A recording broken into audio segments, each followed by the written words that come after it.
Hello friends, Tamil செய்திகளை தெரிஞ்சுக்க Tamil spicy சேனலை சப்ஸ்கிரைப் பண்ணுங்க. சபரிமலைக்குள்ள அனைத்து வயது பெண்களுமே போகலாம் அப்படின்னு உச்சநீதிமன்றமானது தீர்ப்பு வழங்கியிருக்காங்க. ஆனால் இதை எதிர்த்து சபரிமலைக்குள்ளார எந்த ஒரு பெண்களும் நுழையக்கூடாது அப்படின்னு போராட்டக்காரர்கள் தொடர்ந்து போராட்டம் நடத்திட்டு இருக்காங்க. ஸோ இதனால கேரளா சுற்றுவட்டார பகுதிகளில் 144 தடை உத்தரவானது பிறப்பிக்கப்பட்டிருக்கு. நிறைய பெண்கள் கோயிலுக்குள்ள போகணும் அப்படின்னு நிறையவே ட்ரை பண்ணியிருக்காங்க.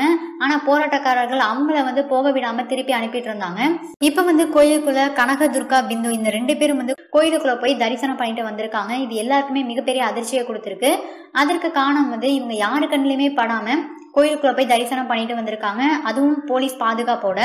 ஏன்னா அவங்க 4 மணிக்குள்ளே கோயிலுக்கு போயிட்டாங்களாம். அதே மாதிரி பொதுவா எல்லாரும் போற வழியில இவங்க போகல, 18 படிகளையும் ஏறல அப்படின்னு சொல்லப்பட்டுட்டு வருது.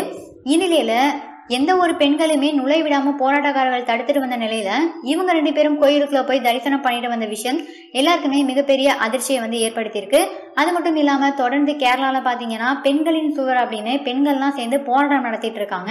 ஏன்னா பெண்களுக்கும் சம உரிமை இருக்கு, சபரிமலை கோயிலுக்குள்ள பெண்களும் போய் தரிசனம் பண்ணலாம் அப்படின்னு பெண்கள் தொடர்ந்து போராட்டம் நடத்திட்டு இருக்காங்க. இதுல பெண்கள் மட்டும்தான் கலந்துக்கிறாங்களாம். கிட்டத்தட்ட லட்சக்கணக்கான பெண்கள் இதுல கலந்துருக்காங்க.